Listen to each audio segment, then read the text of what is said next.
इश्क, धोखा और एक बेहद खौफनाक मर्डर। महाराष्ट्र के पुणे से एक ऐसा सनसनीखेज मामला सामने आया जिसने हर किसी को हैरान कर दिया है। जिसे हम सफर मानकर जिसके साथ 7 फेरे लेने की तैयारियां चल रही थी, उसी मंगेतर ने अपने बॉयफ्रेंड के साथ मिलकर मौत का ऐसा घिनौना खेल खेला कि सुनने वालों की रूह कांप जाए।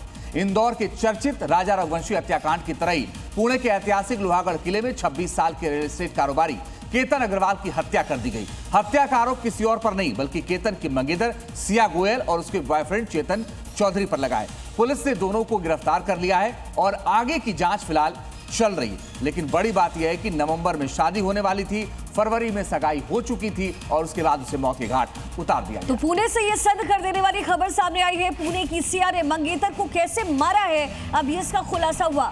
बॉयफ्रेंड के साथ मिलकर के हत्या की है।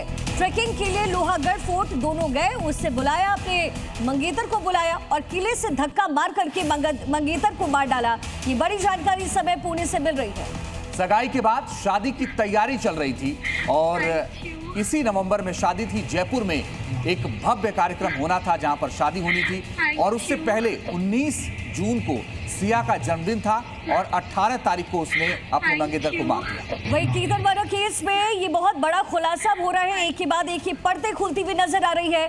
कैसे सिया ने केतन को धक्का दिया, ट्रैकिंग के लिए इस किले पर बुलाया और उसके बाद उसे धक्का दे दिया और फिर वहीं से पुलिस को फोन करके इसकी पूरी सूचना दी और कहा कि केतन वहां से गिर गया है। लेकिन धीरे धीरे इस पूरे मामले की परतें खुलनी शुरू हुई और पुणे से ये सन्न कर देने वाली घटना है। जो किला है वो यहाँ पर ही मौजूद है। जो तस्वीरें भी हम आपको दिखा रहे हैं, ये वो किला है जहां से केतन को सिया ने धक्का दिया। ये केतन सिया का दरअसल मंगेतर था, लेकिन अपने बॉयफ्रेंड के साथ मिलकर के सिया ने ये साजिश रची और केतन को वहां से धक्का देकर मार डाला। तो आपको बताएं कि सिर्फ 10 दिन के अंदर 10 जून से लेकर के 18 जून तक करीब 3 बार ये कोशिश हुई कि वो लोहागढ़ किले जाए और बार बार वहां जाने को लेकर के परिवार ने सवाल भी पूछा था कि आखिर वो क्यों बार बार जा रहे हैं। उससे पहले आपको बताएं कि एक बार और मारने की कोशिश हुई थी। केतन मर्डर केस में बहुत बड़ा खुलासा हुआ है। प्रेमी चेतन के संपर्क में थी सिया चेतन के बीच 6 महीने तक बातचीत हुई। फोन पर 2004 बार आपस में बातचीत हुई थी। 238 घंटे की ये बातचीत हुई थी और पुलिस ने जब कॉल डिटेल की जांच की तो यह खुलासा हुआ। तो धीरे धीरे इस पूरे मामले की परतें खुलती हुई नजर आ रही है। चेतन जो कि सिया का बॉयफ्रेंड था, उसके साथ साजिश रच करके सिया ने केतन को मौत के घाट उतारा, किले पर बुला करके वहां से धक्का दिया। हमारे लिए भी एक बहुत बड़ा शॉकिंग है। अगर उसको शादी नहीं करनी थी तो सीधा उसने उसके माँ बाप को या हमको किसी चीज से इनकार कर देते, या जिस लड़के के साथ उसका जो भी अफेयर चल रहा है कहीं से भी एक फोटो हमको भेज देते तो भी हम कैंसिल कर देते।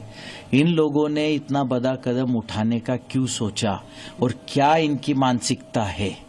इन लोगों की इतनी क्रूर मानसिकता है कि किसी का 26 साल का लड़का इनके थोड़े से अय्याशी के लिए आज मेरा बेटा चला गया है, इसके पूरे जिम्मेदार सिया है और उसका बॉयफ्रेंड है। मैंने सिया को सब कुछ अपने बहू के जैसे माना था, उसने बहुत बड़ा मेरे को धोखा दिया है और मेरे को बहुत झूठ बोला है। देखा जाए तो अभी बहुत सारी चीजें बातें आ रही है, बहुत झूठ बोला है उसने मेरे साथ। नहीं, उसको मौत की सजा चाहिए, उसको, उसके भाई को भी, उसके बॉयफ्रेंड के भी, उसके माँ को भी, उसके बाप को भी।